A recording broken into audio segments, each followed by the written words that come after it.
Hi. Hello. You, watercolor beginner. I'm talking to you. This tutorial is all about my top 5 watercolor secrets, not secrets, but tips, whatever you want to call it, for people who are starting off with watercolor. We are going to be doing some watercolor florals today, which is my classic specialty.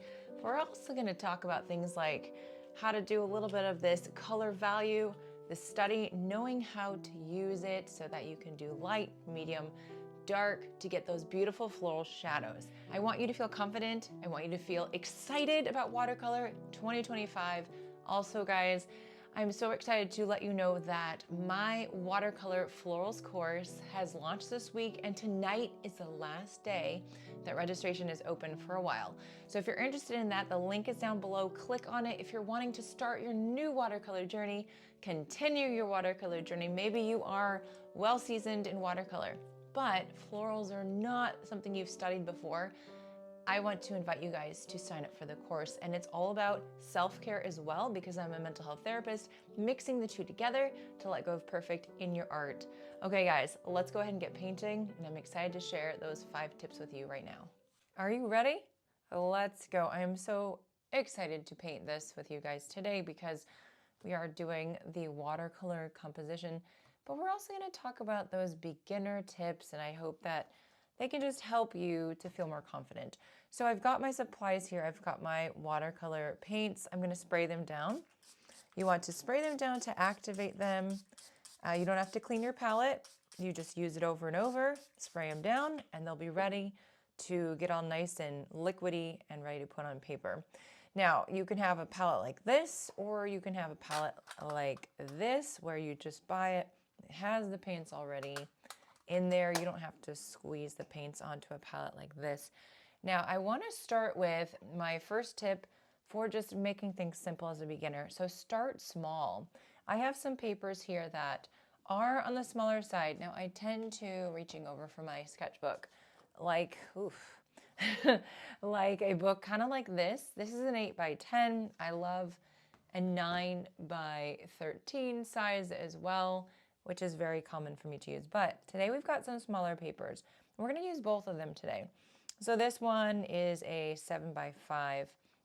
This is all 100% cotton, but you should use what you have. If you have pulp paper, use that. This is actually by Meeden, and if you want to know more about this paper, they have a sale that's going on for Valentine's, as well as a 12% discount if you buy through my link. So you can take a look at that if you're interested in really good, classy, affordable, and good quality cotton paper. So this one is a 7x10 size, which is great. We'll be using this today because we are going to be doing our bouquet and a smaller version of it as well. I've got my water. I've got separate jars, warm colors, cool colors, warm colors, cool colors-ish around there. When we mix all these together, it tends to make mud, so we're just going to keep it separate for some vibrancy. So my second tip for you, not only should you paint small when you're starting off to give you some confidence, and you can even do a bouquet with this. It's a little bit too small for the composition today, but you could try it. It would be fun. So use just 2 brushes. Get used to 2. I've got this one. It's an 8 round, and I've got a 12 round. When I dip them into water, I'm going to have a nicer point to it. As your brushes get older and more used, you'll have less of a point, but make sure to always, reshape it after you've washed it so that it maintains that nice point there. So if you're using 2 brushes and they're round, they tend to be very simple. Like if I were to take, a filbert brush or take a dagger brush, all of a sudden I have to figure out how to use these. They're not as, you can use them for everything if you want, but honestly, not as versatile as your round brushes. So if you can use a medium, a large, you can even use the tip of this for really thin strokes to just give you some encouragement and some confidence that as a beginner, or maybe you're intermediate, you've got this down. And then you can branch out to something a little bit more complicated. All right, so we are about to get painting, but my third tip I just wanted to mention one more time is don't worry, or want to mention my tips one more time, is don't worry too much about color mixing when you're starting out. So if you can get a palette that has about 24 colors, you're going to have a wide variety. You got some greens, different reds, different blues, and you don't have to worry about how to mix different colors together to get what you want, okay? Does that make sense? I wanna make it simple, wanna make it easy. So we're gonna start with a little exercise called a value, kind of like a value study or value exercise. I'm going to use my large brush. This is my fourth tip before we start with our flowers, specifically learning the value. So value is the lightness and the darkness of a color. And so if we're trying to figure out, how can we go from really light washes of color to really dark, what does that look like? People tend to have 5 different paint consistencies they use. We're just gonna do 3 today. So we're gonna start with the lightest value. So let's just go with our green. I'm gonna take just a little bit of paint. I've got a lot of water here. And that's gonna be the lightest value. The lightest, not the lightest this color can go, but probably the lightest that I would like to use. So when I'm starting off with my leaves, I would do a leaf shape in a very light value. And that's going to give me just a little bit of coverage. Once it dries, we're going to start adding our second and our third value. But today, I'm not painting over, I'm just showing you what that looks like. And then we'll show you what it looks like in real time with our flowers. So now that would be for the base color of your leaf. Now, if I want to go darker, I'm going to take a little more paint and poke that in to the paint I already have. So now it's a little bit less transparent. You can see it is darker, a lot more color there, and it moves a lot on the palette. So this would be my second wash of color. It's got more vibrancy. You can see it's really quite legitimately darker compared to the first one. My second wash of color. And when you're thinking about layering and adding more of that depth to your leaves, you're going to, once this is dry, you're going to want to start putting on a second layer, a little bit less area coverage, but that's going to help you start to get some of those shadows that we always talk about. So the third value we need is pretty dark. We call it cream. That would be for the darkest layer that is spreadable. So I'm just adding more paint here into this. You can see it's really darkening up. It's getting very thick. It's not really transparent. It's pretty opaque. And then we'll add that in. Let's see how that looks. A lot darker here. I haven't left myself much room, have I? And all of a sudden, you can really see that green start to come to life. And that would be the darkest that you could go with this color, with this sap green. This one doesn't go as dark as, for example, my navy or my Payne's gray. But you can see now you've got 3 values. I don't need you to learn all 5 of them, but just knowing you can go from really light, adding more pigment, a bit medium, and then adding more pigment as much as you can before it starts to get too dry and you can't spread it. And that's the darkest one. Now that we have learned all of these fun little tips, I'm going to tell you the last tip that I have for painting is to don't stress, okay? Don't look for perfectionism. We are just playing with color, putting them down, seeing how things move. So we're going to start with that first layer, that lightest value that we just talked about. And I've got a variety of warm colors here. I'm going to keep it like the reference. I've got some orange, yellow, some pinks. So you can see that I have water I'm putting from this jar onto my brush and allowing this to be a very light color. And we're just going to start swooping, okay? Swooping in towards that center. We're just angling so that we can swoop in. We're going to create these really loose florals. Now you can see that I am using the side of the brush, and that's giving me more of a rounded look with a pointy brush. See the side there? If you haven't got it down yet, just keep watching. We're going to keep going with this. Let's do another one over here. Swooping in, okay? Swooping in. These petals can touch. That's totally fine. Swooping in. And then just a little petal here at the bottom. Now, while this is still wet, I'm just going to grab a little more orange, poke that in, and all of a sudden now I'm painting what a what? A little extra bonus you didn't know you're getting today. right? Just a little bit around the center.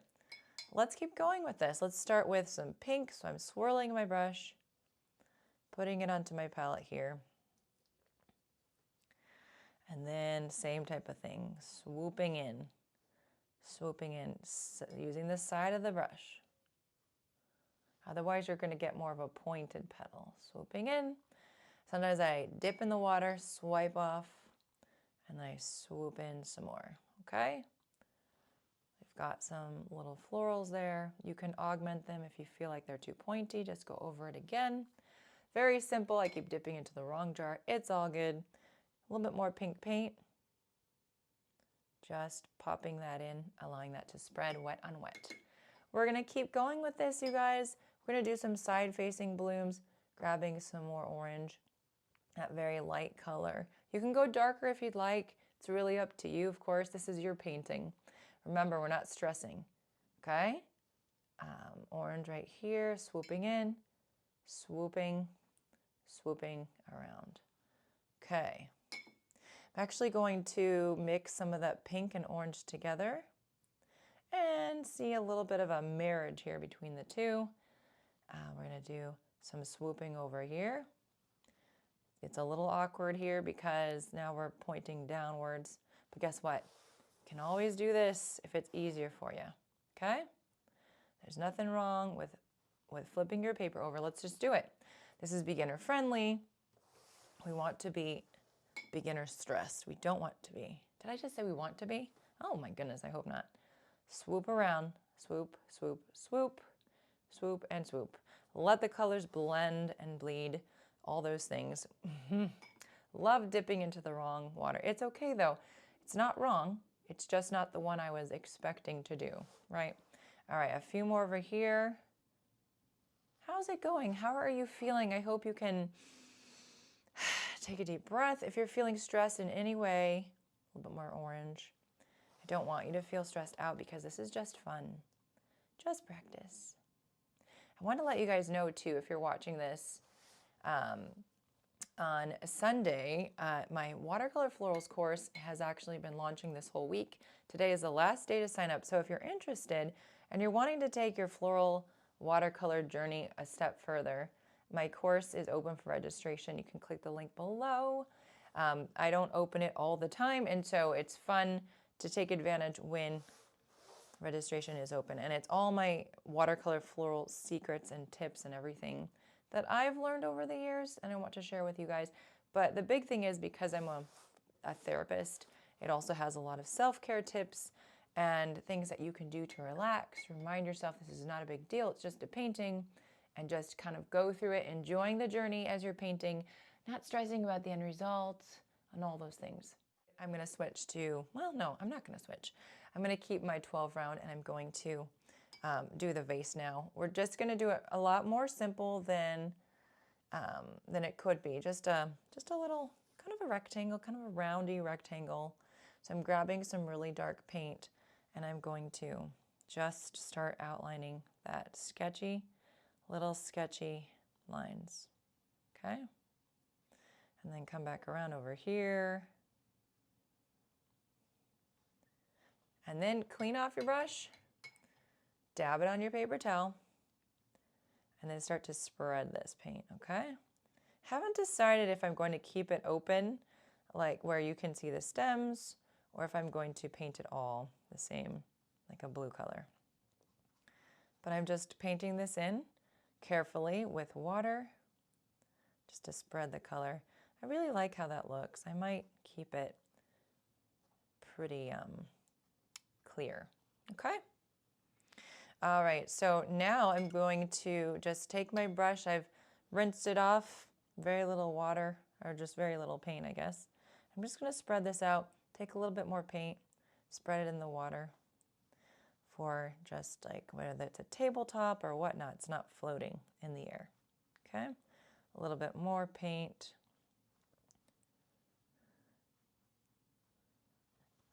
All right, let's dry this and we'll come right back to it. Okie doke. So I'm going to take that number 8 round brush and I'm going to grab the swirling my paint, getting some of that darker color. And I'm going to go back over it and just outline the edges. So let's do that right now.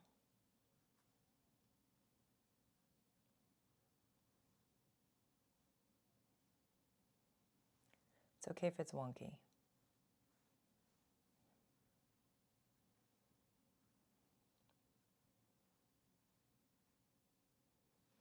Okay, clean your brush, dab it on your paper towel, spread it out. Just spread out the edges.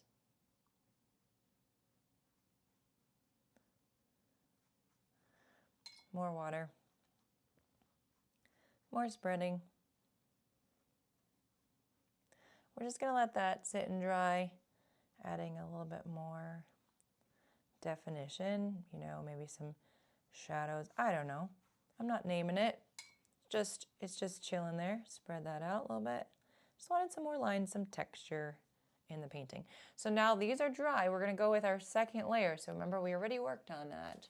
So this guy right here. It's a little bit darker. So just think about, and I've got a smaller brush too, on purpose. So just think about the puddles that you have and adding in a little bit more paint to it. So now you've got that medium value. I want a little orange in it too because, ooh, that's pretty. Ooh, that is nice. It was just really pinky. So now I'm just going to go over some of these parts here and side of the brush again. I'm just literally going to kind of skim around the inside, maybe a little bit on the outside too. I try not to think too much about it, so don't try to think too much about where am I putting the marks. I want you guys to decide where you want to put your marks and go for it, okay? And this might mean that you may not like yours as much as you like mine. It might also mean that you like yours more than mine, which would be amazing because your painting and my painting, they ain't the same painting, right? We're going like this, guys. We're making it easy, beginner friendly today. So just a little bit of color here and there. This is that second value, right? It's not the darkest, it's not the lightest. Clean your brush. Now let's grab some orange. This is a pretty color. On my palette, just mixing that in with the other orange, kind of a mid-tone. Dab it if you'd like, and then you can start to add in just some really fun, quick marks.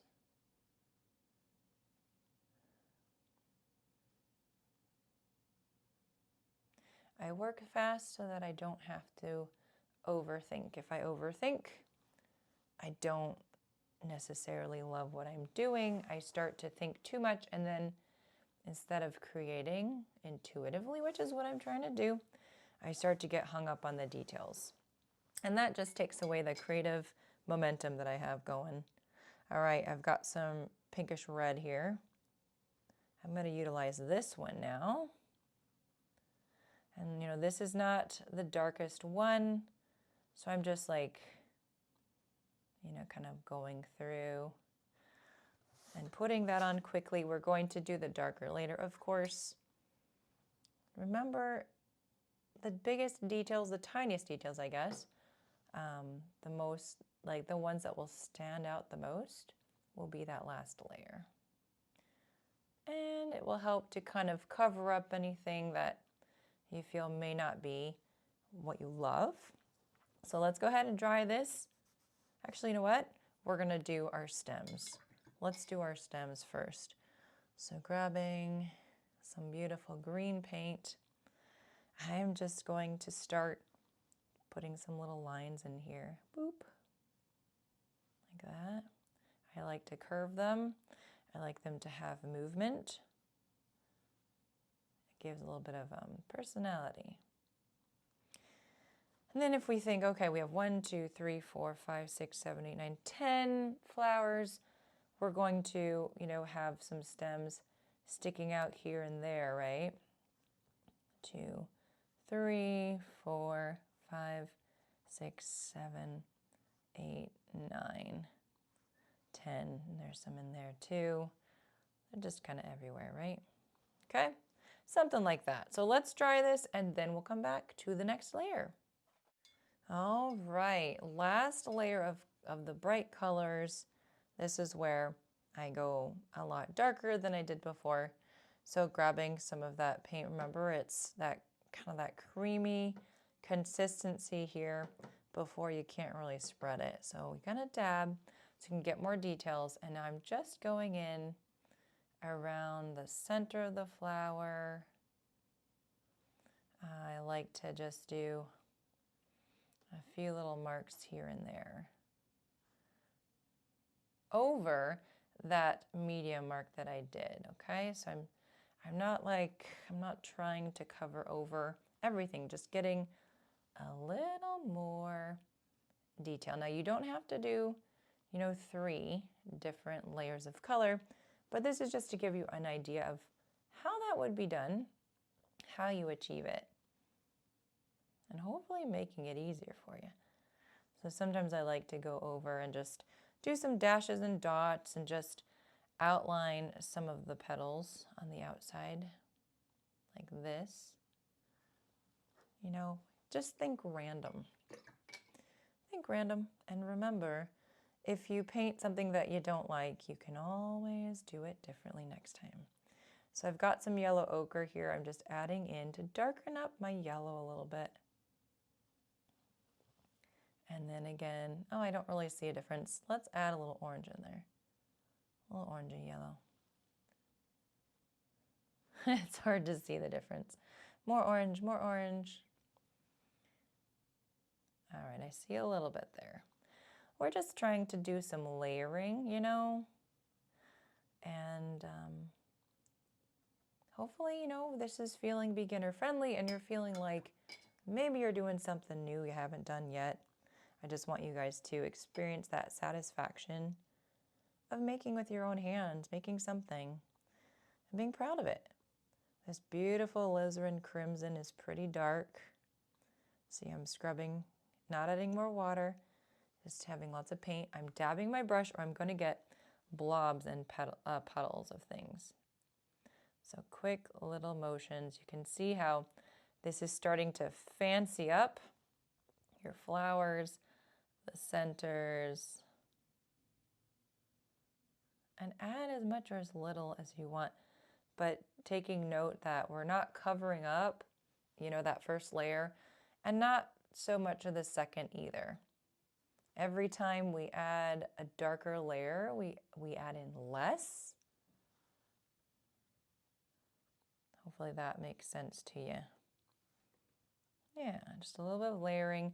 And this is giving that depth to the painting that we always long for but are not always sure how to do. So just a little bit there. And then it just gives a really fun, artsy look to everything. So clean your brush. We're going to dry this again and then do the centers. It's a lot of layers, but it's one way that you can paint. Let's grab some more concentrated green. And it's good just to know how to do it and see if it matches, your style, what you love to do. So I'm just darkening up these stems. Darkening them up. And then we want to put a little extra green here just to connect the base of the flower to the stems so it doesn't look like it's weird just floating in the air or not quite attached to it. And that's it for that layer, I do believe, although I do want to do some splatter now. So let's grab some orange, lots of water on the palette, and I just tap it first to get off the excess. A little bit of splatter here and there for some whimsy. All right, let's try this. All right, let's do some simple centers. I'm going to go, let me see, I'm going to go a little bit darker, at least with this one. So we're doing, that dark value that we talked about. Wet paintbrush into the slightly damp paint, dabbing. And then we are just going to do a little stippling around the center. And this helps to, it's these little dots, that's what stippling is. And it helps to clean up your center if it's a little wonky in any way. There we go. And that one, that's it for that color, I think. Let's do a bit of a green one. So grabbing some green here, but then I'm going to darken it up a little bit. I still want it to look green though. Dabbing. Same type of thing. Little stipples. Stipple marks. And for this one too. We have a lot of side-facing flowers, so we don't need to do the centers for those. Now I do want to put some yellow in the middle of this, and it's probably going to bleed, but I'm going to use concentrated yellow so that if I don't have a lot of water mixed with the paint, it's not going to spread as much. There we go, just a little bit of yellow. Spreading is fine. It's watercolor, it's going to spread. I'm going to save some of that paint because it's good stuff. Rinsing my brush. All right, so take a look at your flowers. If there's anything else you need to change or add, this is a great time to do it. I think that this went really well. I feel like this is something that can help increase your confidence. I'm just going to use the side of the brush to kind of add some more texture. So remembering, you know, starting off small. If you're feeling intimidated by some of the things out there, small paper, right? Small steps. Make sure that you really can master your 2 brushes first, and also a palette to help you not have to color mix or worry about that, but just more can just get into painting. Palette that has a large amount of colors already for you. It'll take the guesswork out of it.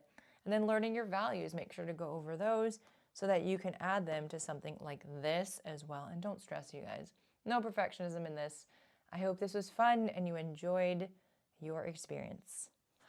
Okay, so we painted our watercolor florals today. I hope that you had a relaxing time and that you walk away from this tutorial just with a little bit more strength and confidence that you can paint and enjoy the process of it. It's not about making something that looks exactly like my painting. It's about making something that you're proud of the experience that you had, and that you self-soothed, that you calmed your mind if you had a lot of rumination, and that you did something for you and it helps to make you stronger and help you to take care of the people that you love. So my final appeal again for the course, if you're interested, take a look down below at the link, because it's all my floral watercolor secrets and tips and tricks to let go and enjoy your art, as well as learn how to build up a watercolor composition and enjoy that process. So thank you so much for being here. I will see you soon again in the next tutorial. Happy painting and happy mental health.